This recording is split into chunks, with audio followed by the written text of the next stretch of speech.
великой победы! በአሁኑ ሰዓት በምድር ላይ ካሉ መሪዎች ሁሉ Ура! የምዕራባውያኑ ቁጥር አንድ ጠላት ተደርጎ የሚወሰደው በብረት ዲሲፕሊኑና በማይገመቱ ውሳኔዎቹ ዓለምን እያናወጠ የሚገኘው ይህ ሰው ማን ነው? ለአንዳንዶች እርሱ የፈራረሰችውን ሩሲያ ዳግም ካለችበት ውድቀት ያነሳ፣ ለአሜሪካ የበላይነት አንገት አልደፋም ያለ የዘመናችን ዛር ወይም ንጉስ ነው። ለምዕራባውያኑ ግን ዲሞክራሲን ያጠፋ፣ ጎረቤቶቹን የሚወርና ዓለምን ወደ ሶስተኛው የዓለም ጦርነት አፋፍ እየገፋ ያለ ጨካኝ አምባገነን ነው። ከሌኒንግራድ የድሆች መንደር የጎዳና ላይ ጠብ በሚስጥራዊው የሶቪየት የስለላ ድርጅት ኬጂቢ ውስጥ እስከነበረው የስለላ ዘመን የታላቋን ሶቪየት ህብረት መፈራረስ በአይኑ ተመልክቶ ሩሲያን ዳግም ታላቅ አደርጋታለሁ በሚል ጽኑ እምነት ወደ ክሬምሊን ቤተመንግስት የተሸጋገረው የቭላዲሚር ፑቲን እውነተኛ ታሪክ ምንድን ነው? ዛሬ በቻናላችን ሰው ዘጋቢ የዚህን ሚስጥራዊ መሪ መነሻ፣ የስለላ ህይወትና ወደ ስልጣን ማማ የመጣበትን አስገራሚ ታሪክ በጥልቀት እንዘረዝራለን።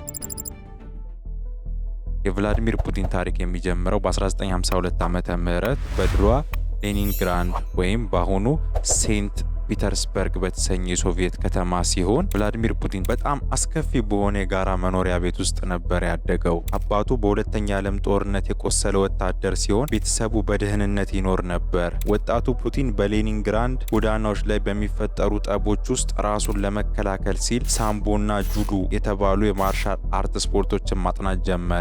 የሌኒንግራድ ጎዳናዎች አንድ ነገር አስተምረውኛል። ጸብ የማይቀር ከሆነ ቀድመ መምታት ያለብህ አንተ ነህ ይል ነበረ ፑቲን ስለ ልጅነቱ ጊዜ ሲያስታውስ። ገና በወጣትነቱ በሶቪየት ፊልሞች ላይ በሚያያቸው ሰላዮች ተማርኮ የአገሪቱ ሚስጥራዊ የስለላ ድርጅት ኬጂቢ አባል የመሆን ትልቅ ህልም አሳደረ። ፑቲን ህልሙን አሳካ። የህግ ትምህርቱን ካጠናቀቀ በኋላ በ1975 ዓ.ም ታዋቂውን የኬጂቢ የስለላ ድርጅትን ተቀላቀለ። በስለላ ስራው ብቁነት ያሳየው ፑቲን በ1985 ዓ.ም በወቅቱ ምስራቅ ጀርመን ወደምትገኝ ድሬስደን ከተማ ተላከ። እዛም የምዕራባውያንን እንቅስቃሴ ሚስጥር የመከታተልና መረጃዎችን የማዋቀር ከፍተኛ ኃላፊነት ተሰጠው። ነገር ግን በ1989 ዓመተ ምህረት የበርሊን ግንብ ሲፈርስ እና የኮሚኒስት ስርዓቱ ሲንኮታኮት ፑቲን ምስራቅ ጀርመን ውስጥ ነበር። የጀርመን ህዝብ የኬጂቢ መስሪያ ቤትን ሊያጠቃ ሲመጣ ፑቲን ለሞስኮ ደውሎ እርዳታ ቢጠይቅም ያገኘው መልስ ግን ሞስኮ ዝምታ መርጣለች የሚል ነበር። ይህ ክስተት በፑቲን አእምሮ ውስጥ ትልቅ ጠባሳ ጥሎ አለፈ።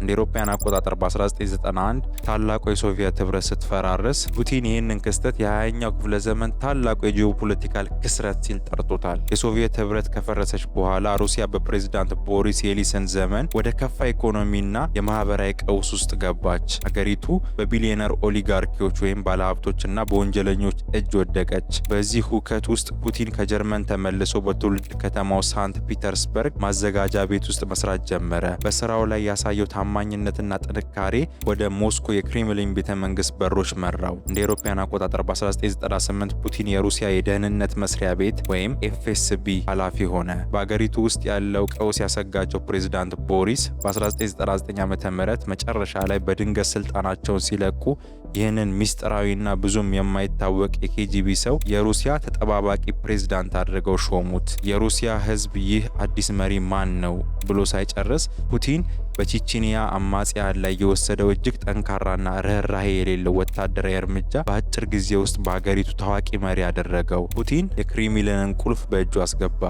ግን ይሄ ገና መጀመሪያው እንጂ መጨረሻው አልነበረም።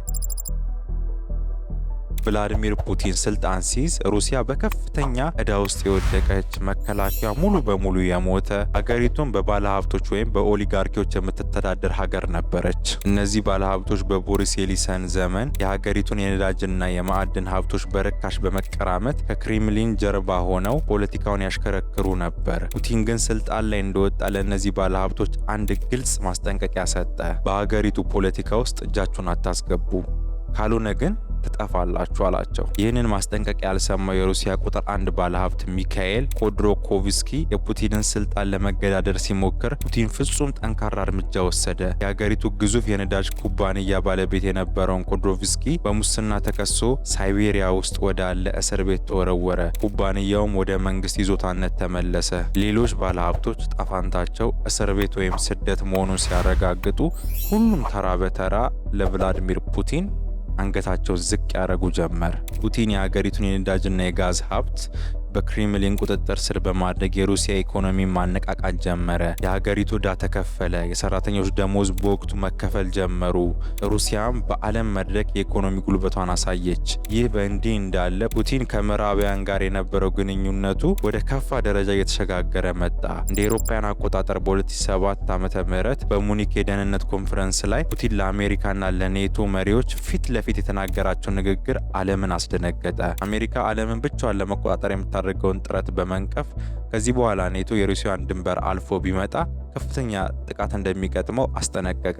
ለዚህ ንግግሩ ማረጋገጫ የሚሆን እርምጃ ለመውሰድም ብዙ ጊዜ አልፈጀም። እንደ አውሮፓውያን አቆጣጠር በ2008 ጎረቤት ሀገር ጆርጂያ የምዕራባውያን ታማኝ በመሆን ወደ ኔቶ ለመጠጋት ስትሞክር ፑቲን የሩሲያን ታንኮች ወደ ጆርጂያ በማስገባት በ5 ቀናት ውስጥ የጆርጂያን ጦር አደቀቀው። ይህ የሩሲያ ቀይ መስመር የነበረውን የኔቶ መስፋፋት የገደበበት የመጀመሪያው እርምጃው ነበር። ፑቲን በሩሲያ ውስጥ ያለውን ስልጣን ለማጠናከርም የህግ ማሻሻያዎችን አደረገ። በፕሬዝዳንትነትና በጠቅላይ ሚኒስትርነት መካከል ስልጣኑን እያዛወረ ለዓመታት በሩሲያ ማማ ላይ ተቀመጠ።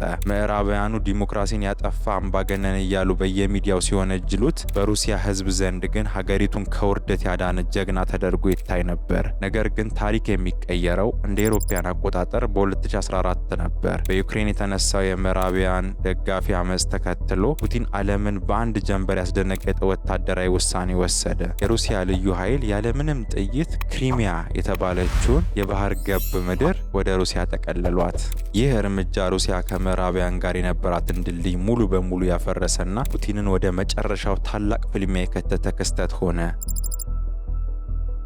እንደ አውሮፓውያን አቆጣጠር በ2022 ቭላዲሚር ፑቲን ዓለምንም ኔቶን የሚያስደነገጠ አንድ ውሳኔ ወሰነ። ዩክሬንን ወደ ኔቶ ወታደራዊ ህብረት ለመግባት የምታደርገውን ጥረት ለሩሲያ ህልውና ቀይ መስመር ነው በማለት በመቶ ሺዎች የሚቆጠሩ የሩሲያ ወታደሮች የዩክሬንን ድንበር ጥሰው እንዲገቡ አዘዘ። ይህ እርምጃው ከሁለተኛው ዓለም ጦርነት በኋላ የተካሄደ ወታደራዊ ግጭት ሆኖ ተመዘገበ። ምዕራባውያኑ ሩሲያን በኢኮኖሚ ለማንበርከክ በታሪክ ታይቶ የማይታወቅ እጅግ ከባድ የሆነ ማዕቀቦችን ጣሉበት። የሩሲያ ባንኮች ከዓለም አቀፍ የገንዘብ ዝውውር ታገዱ። የሀገሪቱ ንብረቶች በውጭ ሀገር ተወረሱ። ብዙዎች የሩሲያ ኢኮኖሚ በአጭር ጊዜ ውስጥ ይፈራረሳል ብለው ገምተው ነበር። ነገር ግን የኬጂቢ የቀድሞ ሰላይ ፑቲን ለዚህ ጦርነት ለዓመታት ሲዘጋጅ የነበረ በመሆኑ የሀገሩን ነዳጅና ጋዝ ፊት ሙሉ በሙሉ ወደ ኤዚያ በተለይም ወደ ቻይናና ህንድ አዞረ። ሩሲያ በማዕቀቦቹ ከመውደቅ ይልቅ ከአሜሪካ ዶላር ውጭ የሚደረጉ የንግድ መስመሮችን መዘርጋት ጀመረች። ይህም አሜሪካን በኢኮኖሚ እንድትገዳደራት እድል ከፈተ።